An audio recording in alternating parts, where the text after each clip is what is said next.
Well, good evening, ladies and gentlemen. Let me begin by saying what a pleasure and some great delight it is to be here tonight and open up this series of lectures. And I want to begin by just looking at the title, Is Atheism More Rational Than Christianity?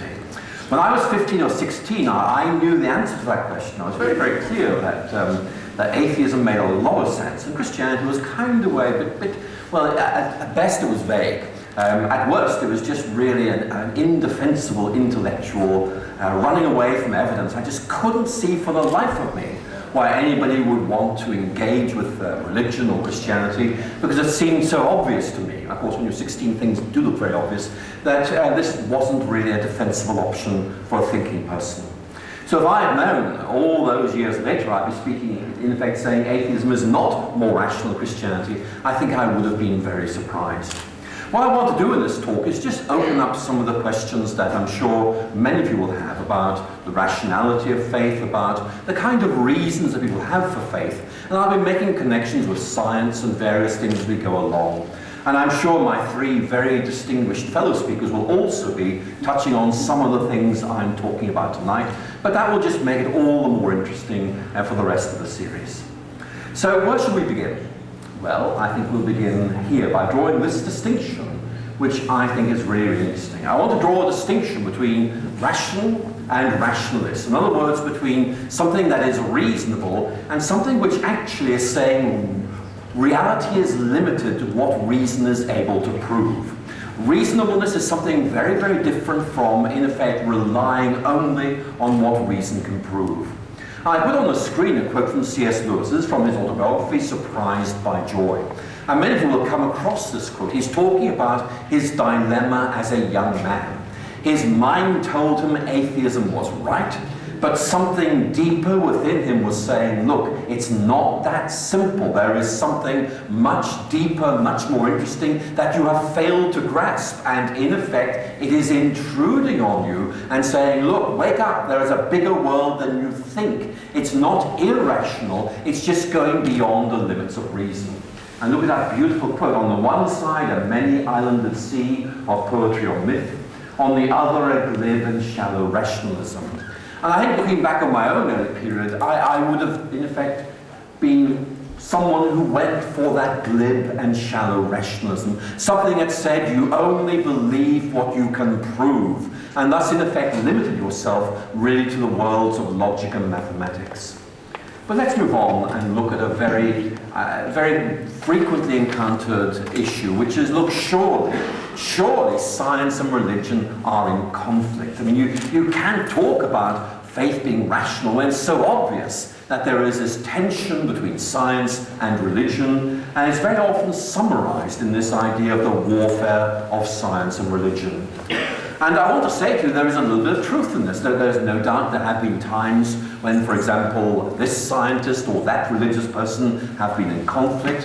Very often these are over issues of biblical interpretation. But I do need to say to you very, very seriously that the idea that science as a whole and religion as a whole are somehow locked in mortal combat is just indefensible. I mean, there are no doubt issues of tension, but there are also, as you will see as this lecture progresses, issues in which science and faith can actually come together in a very creative and enriching synergy. And indeed, in my own case, I came to find that, in effect, faith really filled in parts of the big picture of life that science simply couldn't. When I came up to Oxford back in 1971 to read chemistry, I think I was beginning to realize that life was a bit more complicated than I had thought as a very young man. I think one of the things I began to realize was that actually, if the Christian vision of reality was right, then it gave you this wonderful way of looking at things, this lens which seemed to bring things into focus. And to my surprise, I have to say, I discovered that Christianity seemed to make an awful lot more sense of things than my former atheism. And also I began to wonder if atheism really was quite as rational as I had thought. So I'll be talking about some of the issues as we go along. But the main point I want to make is that this simple picture, science versus religion, isn't really that simple at all. I mean, sure, take the case of Galileo. I mean, there is no doubt that there were tensions there, but very often this was not between Galileo and Christianity as a set of ideas, but rather about rather entrenched ideas within the institutional church, which very often arose for political reasons and did indeed need to be challenged. So that's an important point to make. And those of you who've read Richard Dawkins will know that this idea of the permanent warfare between science and Christianity is really integral to the new atheism. I think that's beginning to fade away at the moment. But certainly there will be many who would say, surely there is this tension you have to acknowledge. And I want to say there is a tension, but it's not a warfare. And I want to explore with you the deeper side of this. So let's put a quote on the screen to get our thinking going. This is from a mathematician of the 19th century, W.K. Clifford. It's wrong, everywhere and for everyone, to believe anything on insufficient evidence. And some of you will know that quote, and I certainly knew it as a young man. And I would want to put a great big tick against that. I think that's right. You know, you can't just believe anything. You need to have reasons. But I think the debatable point here is, what does that word insufficient mean? When is there enough evidence to say, I can believe that? And when do you have to say, well, I'm sorry, I can't? The evidence just isn't that good. But underlying this is this way of thinking that's saying you only believe things that you can prove. And one of the central themes of this lecture tonight is that it's not really like that.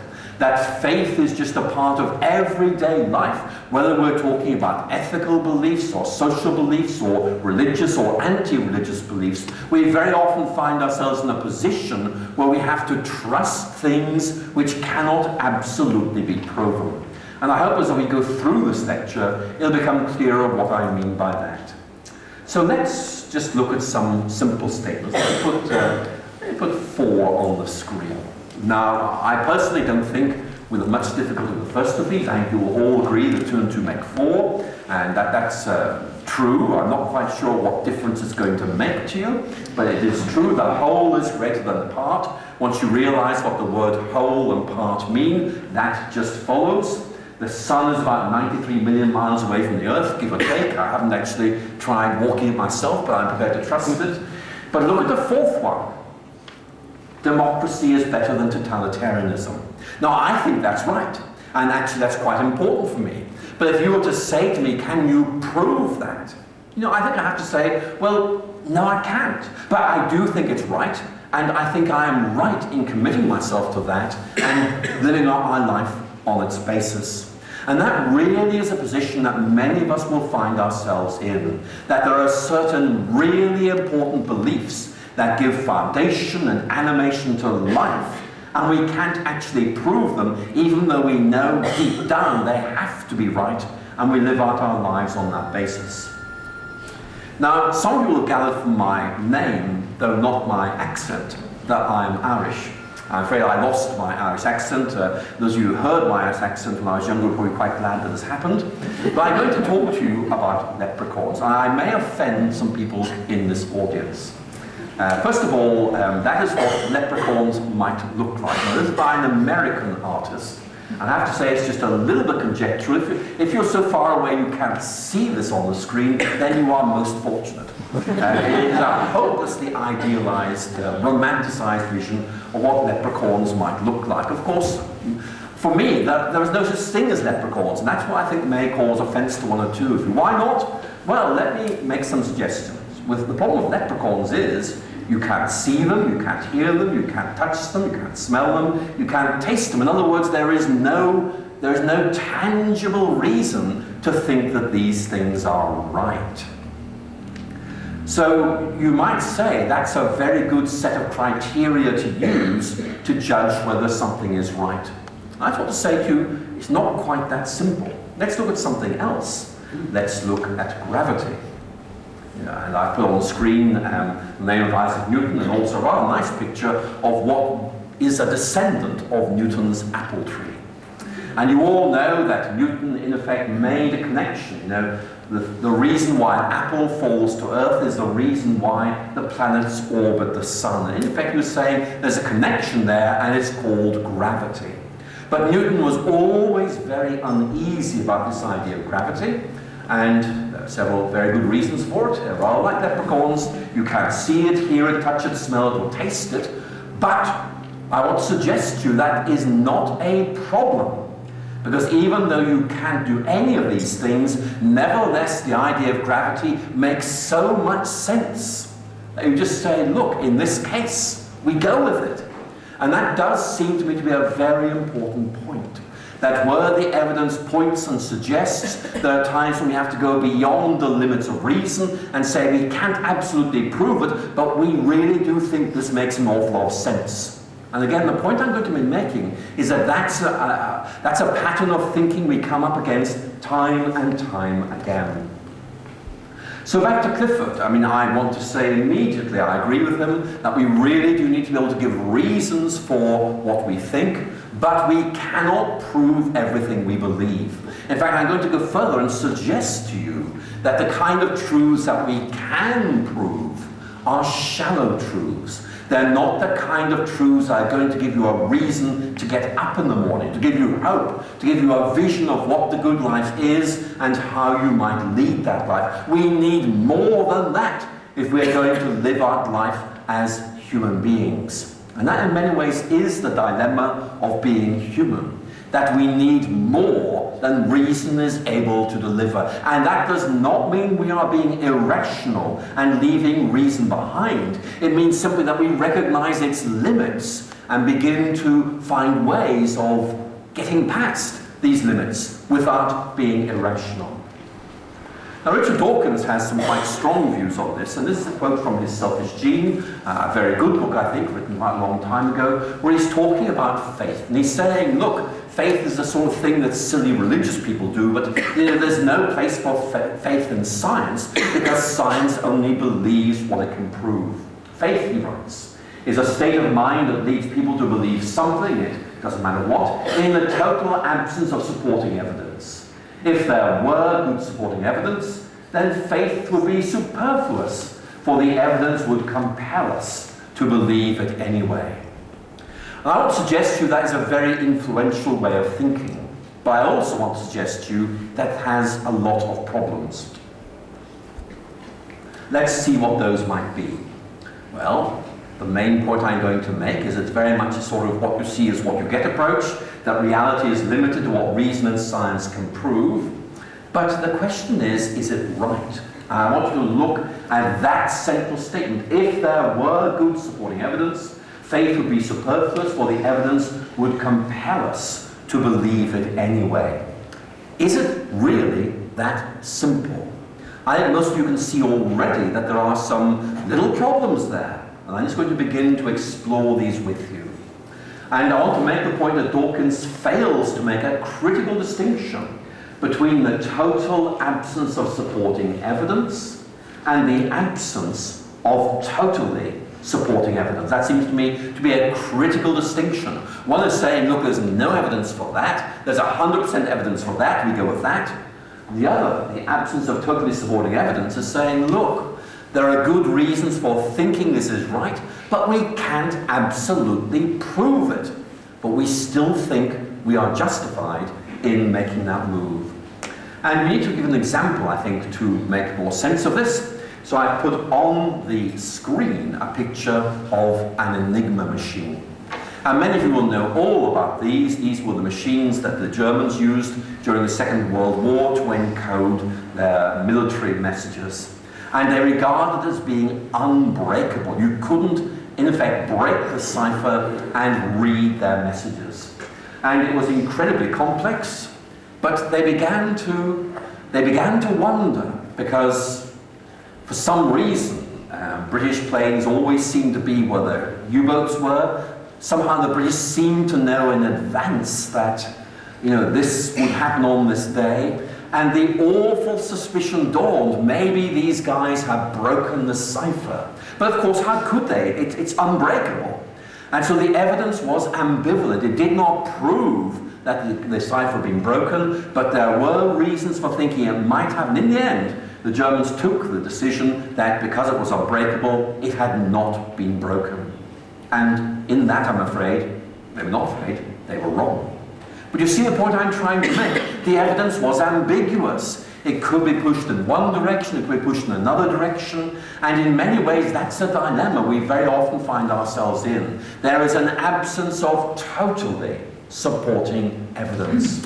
And that, I want to suggest, is just the way life is. Science is on a journey, and that means that as it travels, it changes its mind about things. What it may have been absolutely reasonable to believe 50 years ago is not reasonable today. It's not that science has changed its methods. It's much more that as evidence has built up, we see things in different ways. And one of the points I need to emphasize is very often, those who say there is a conflict between science and faith do so on the basis of freezing the dialogue and saying that's where we are now, that's where it's always going to be. And of course it's just not that simple. Radical theory change in science is one of the most important things. Thomas Kuhn, the philosopher of science, uses this phrase paradigm shifts. But the basic point that's being made is that very often science used to believe that, but now believes this. And it's not that science is wrong or anything like that, it's just that evidence builds up, which eventually brings you to a point to say, look, yes, we did used to think that, but now it's much clearer, we know it's this. And that's not about being irrational, it's just about recognizing that as evidence builds up, you begin to move in different directions. And it's a very important point, I think. We might give one very obvious example, which I'll touch on again later in this lecture. But supposing you and I had met here 100 years ago, and the topic we'd be looking at would be the origins of the universe. But you know, if we had been meeting here in Kidlington 100 years ago, we wouldn't be talking about that. Because the scientific consensus was the universe has always been here. Sure, energy may have moved around a bit, or matter may have moved around a bit, but basically the universe is pretty much the way it has always been. It doesn't need explanation because it's always been there. Whereas today, we're in a very different position. Namely, that we think the universe came into existence in an incredibly short period of time and then began to expand. Back 100 years ago, there'd be a real tension between, for example, the Christian idea of creation and the cosmology of the day. But today, both scientists and Christians can quite happily say the universe came into being. The scientists use the language of origination, the Christian the language of creation. But you can see there can be some sort of interconnection there. There's a real resonance of sorts between what the religious person says, what the scientist is saying. I want to say to you that this is a part of this whole process of things moving on. And we've got to be very careful we don't freeze things and say, that's the way it is today, that's the way it's always going to be, because things do change. So, you know, I've been talking about the Big Bang, and if I was giving a lecture on that, I'd say a lot more. But the key point I want to make simply is that there's been this sea change in the last century, and it's a question of science and faith being much closer than they were a century ago.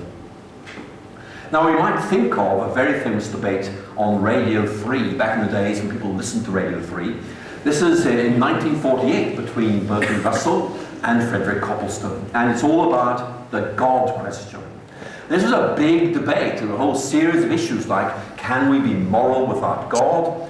Russell lost that particular debate. But then, this question, do we need God to explain the universe? Russell said, look, it's always been here. We don't need anything to explain that. That's just the way things are. End of discussion.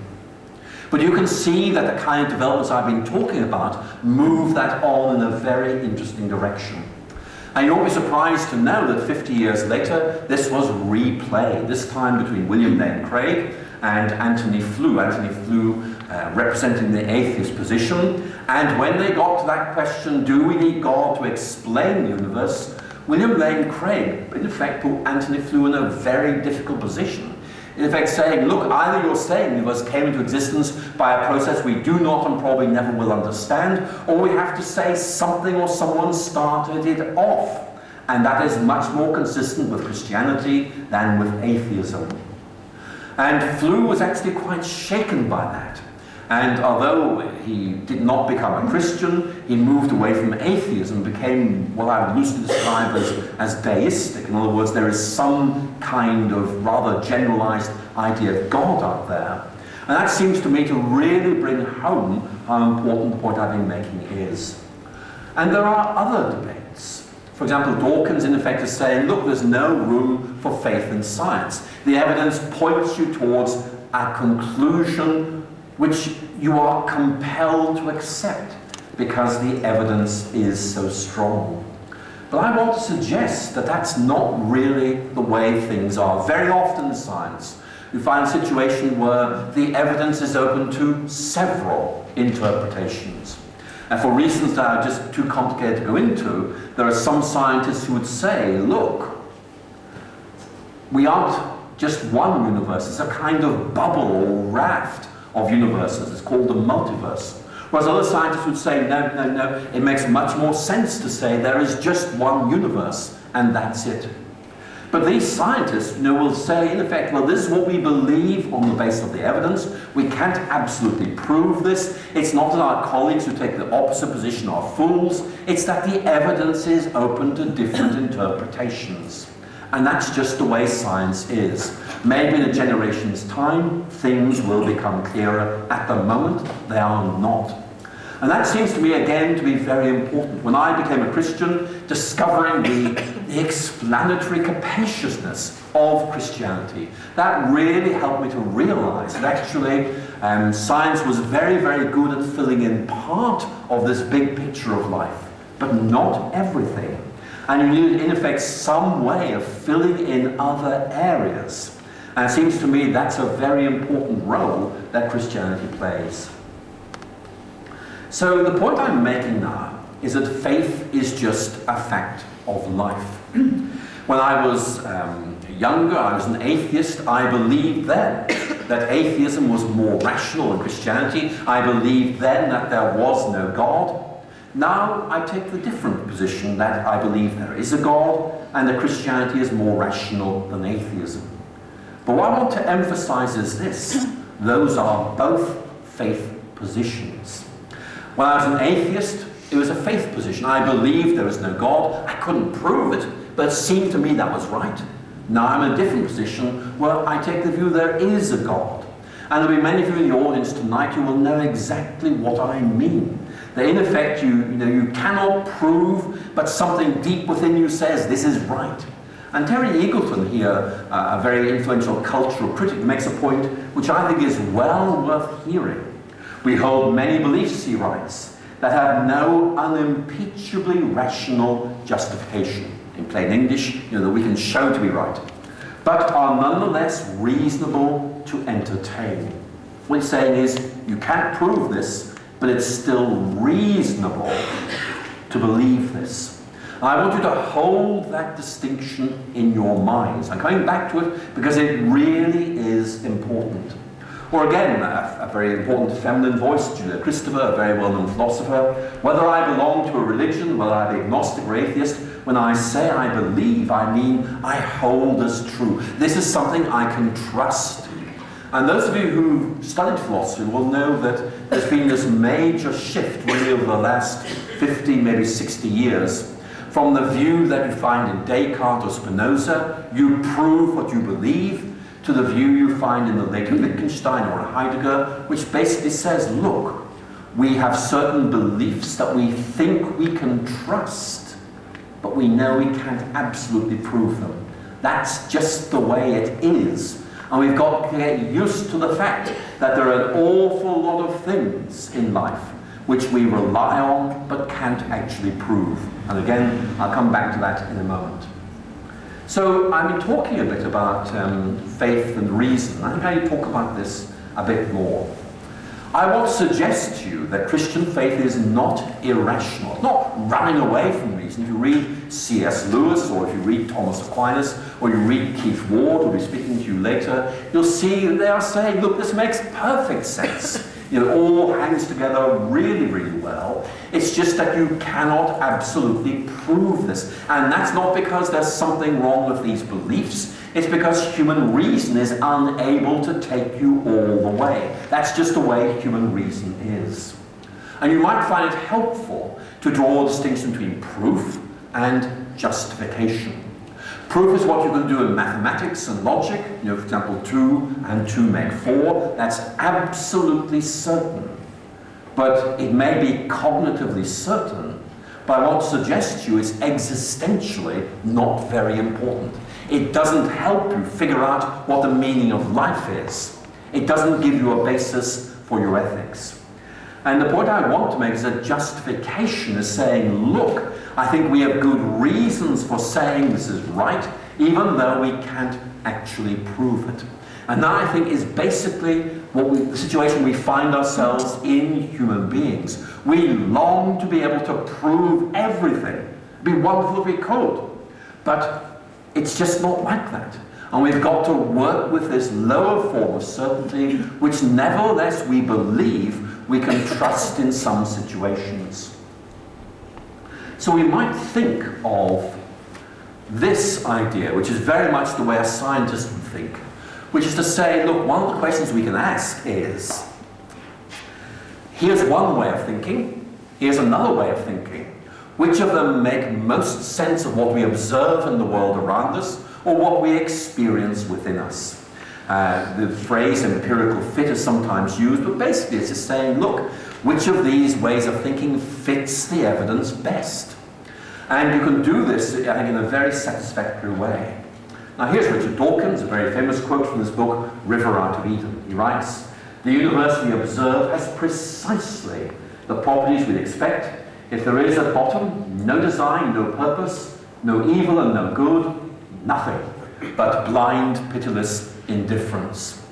And the point that Dawkins is making is that as he looks at the world, he believes that a purposeless, mindless universe is the worldview that fits best with what he observes.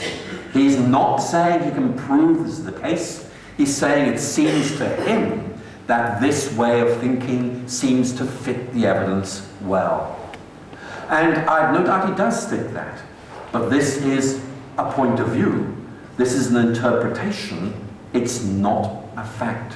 You may have seen that very interesting debate between Rowan Williams and Richard Dawkins in the Sheldonian Theatre a while back, chaired by Anthony Kenny, where in effect Dawkins conceded he simply couldn't prove his atheism. In fact, in one sense, he was agnostic. And that is really getting at the point, look, I cannot prove that my atheism is right. I think that is a terribly important point to hang on to. I can't prove there is a God, but I've got good reasons thinking there is. Dawkins cannot prove there is no God. As you see from this, he thinks he has some good reasons for saying that. It's which faith position is the better at explaining what we experience, what we see around us. And there are alternatives.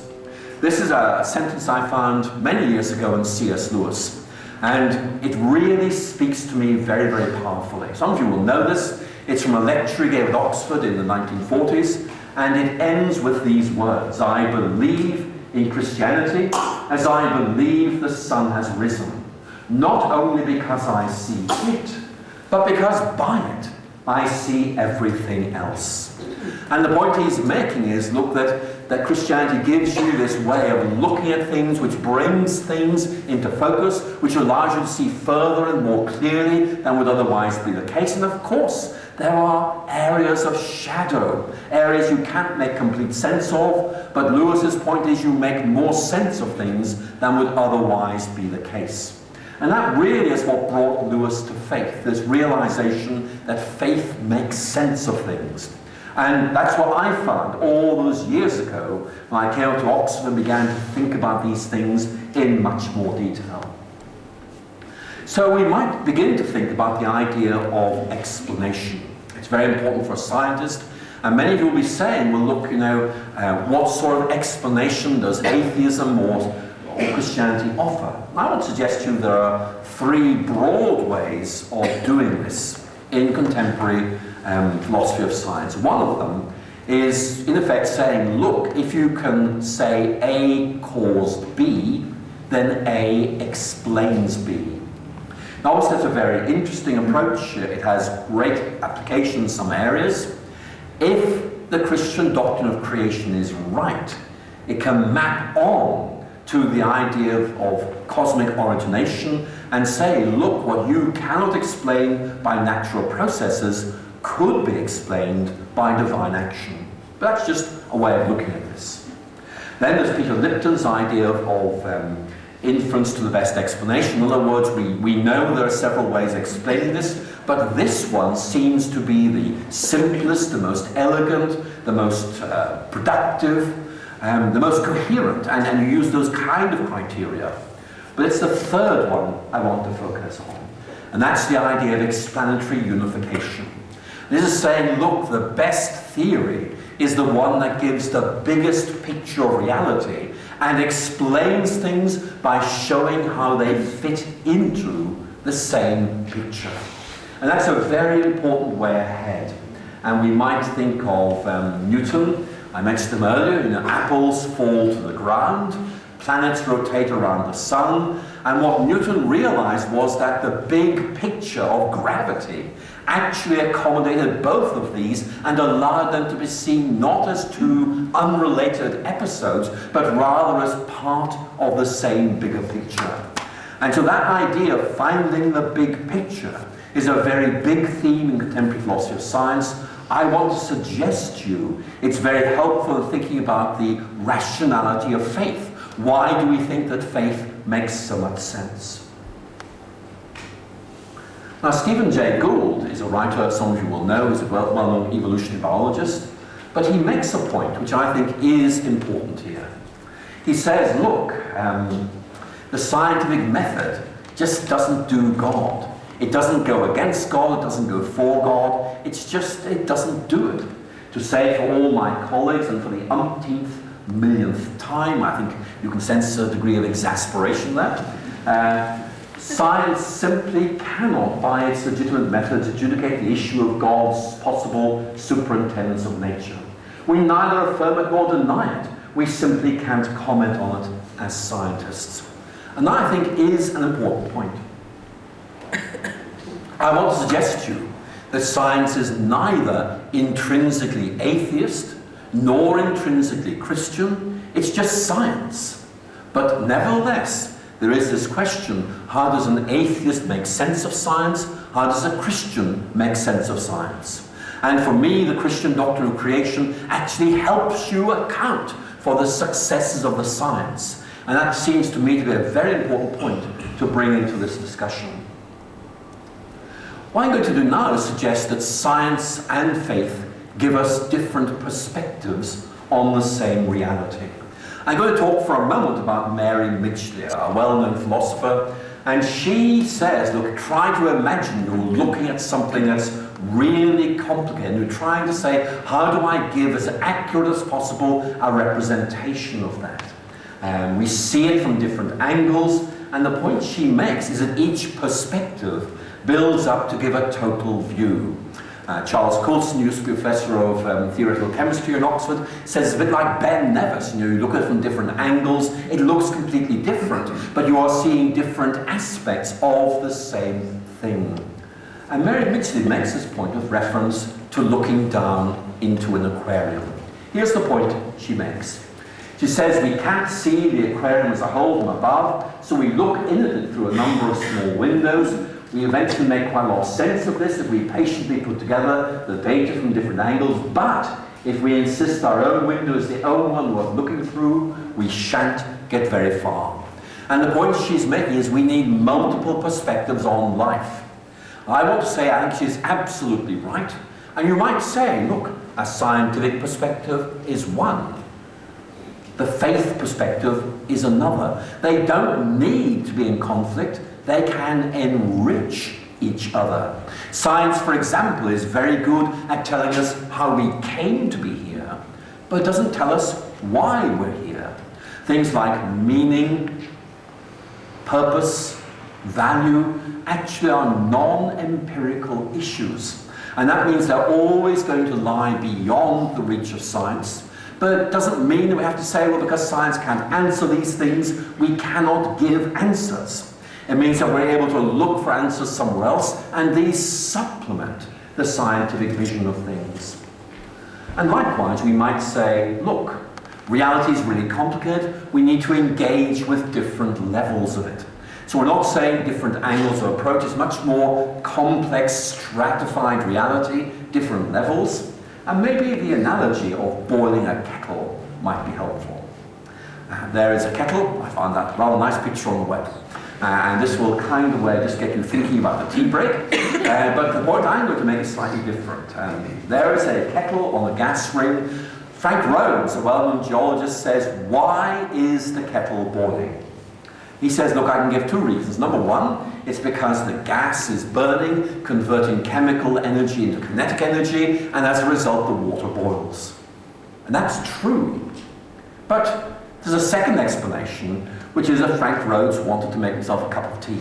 Okay? So, two explanations, 1 and 2. 1 is right. Does that mean that 2 is wrong? 2 is right. Does that mean that 1 is wrong? No. They're just different levels of explaining the same thing, and they're both right. And here's what Frank Rhodes says. These are different answers, but both are true. Both are complementary and not competitive. One answer is appropriate from a particular frame of reference, the other from another frame of reference. There's a sense in which each is incomplete without the other. Because we're human beings, we want to talk about the meaning of life. We want to talk about how we live the good life. We want to talk about, what the purpose of things is. And science actually can't really answer those questions without going way beyond its own sphere of competence. We just don't worry about that. We say, look, science gives us part of the picture. We can find another part in faith and bring them together to give a richer and deeper vision of reality. And that's why I think we need to notice there's a big debate about the limits of science. Richard Dawkins would say that really there aren't any limits. That in fact science is either going to be able to answer all our questions today, and if not today, then tomorrow or the day after. But others would say no. I haven't time for that. Let's go on to a point where Dawkins begins to realize there is an issue. For example, science has no methods for deciding what is ethical. And Bertrand Russell would agree with Dawkins there, as you can see. But here is a very different perspective from Sir Peter Medawar, who won the Nobel Prize for Medicine back in 1960. He was absolutely clear. Science is great, it's good, but it has its limits, and we don't acknowledge those. We, in effect, damage and distort science itself. The existence, he writes, of a limit to science is made clear by its inability to answer childlike, elementary questions having to do with first and last things. Look at the examples he gives. How did everything begin? What are we all here for? What's the point of living? And Medawar's point is, look, these are good questions, and they affect the way we live. We're human beings. We have to have answers. If science can't answer them, he's saying it can't, then we look to religion, we look to metaphysics for those answers. That's not about abandoning rationality. It's simply recognizing the limits of each of the tools of investigation that we have. Now, I'm going to wrap up very shortly. Let me quote from John Polkinghorne, a writer who is very, very lucid, and if any of you want a good introduction to the relation of faith and science, I think he writes very, very well. But he writes these words: science can throw up questions that point beyond itself and transcend its power to answer. That's one of the reasons why, it might surprise you, so many scientists are people of faith. Because they love science and they realize it's opening up these really big questions, but it can't answer them satisfactorily. There are answers but you have to come from somewhere else. So let me begin to wind down by looking at Isaiah Berlin, a well-known Oxford philosopher, who basically said, look, on the basis of my detailed reflection on human thought, human beings hold three kinds of beliefs. Those that can be proved by science, those that can be proved by logic, and those that can't be proved in either of those ways. And yes, he says there are beliefs in categories 1 and 2, but most of our beliefs are in category 3. What is good? What is evil? What is the meaning of life? Is there a God? Atheism and Christianity are both in the third category. Any political system is in the third category. So if you're here tonight because you are an atheist, or a religious believer, or a politician of this kind, or a politician of that kind, or a moral theorist with this view of what's good, or a different one with that view of what's good, your beliefs are in that third category. Berlin says, look, it's a sobering thought, but A, that means we ought to treat people respectfully, and B, we need to realize you can embrace, appropriate, and act on a belief, even though you can't absolutely prove it. There are scientific truths. This is water, this is H2O, but it won't get me more excited than tomorrow morning. There are logical truths like 2 and 2 make 4. Again, it's absolutely true, but it doesn't really do very much for me. But then there are things like I matter to God, or that we need to care for the oppressed, we need to look after the widows and orphans. Can't prove those to be right, but nevertheless they're very important. So let me end by looking at Sir Jonathan Sacks, who used to be the chief rabbi, and he wrote a very good book called The Great Partnership. I'm just going to give you 3 quotes from it that I'm going to end. We cannot prove, he says, that life is meaningful and that God exists. And then he goes on to say this, but neither can we prove that love is better than hate, altruism and selfishness, forgiveness and the desire for revenge, and the list goes on. And all the big questions that matter to us are in that list. And here's how he concludes. Almost none of the truths by which we live are provable.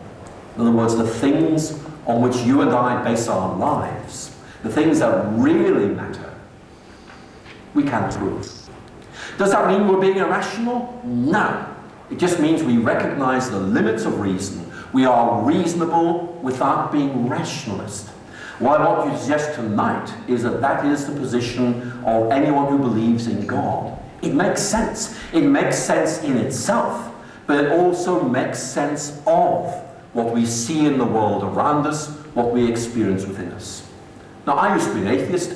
I understand why some of you here tonight may still be atheists, and I'm not in any way critiquing you, but I am saying perhaps there are other ways of looking at things. And certainly I'd want to suggest that the automatic assumption that somehow atheism is more rational than faith does really need challenging. Atheism is a faith. The big debate is which of the many faiths we could embrace actually does the job best of, first of all, explaining the world around us, and secondly, giving us a framework of meaning and value and purpose which enables us to live meaningful and fulfilled lives in this world. Ladies and gentlemen, thank you so much for listening.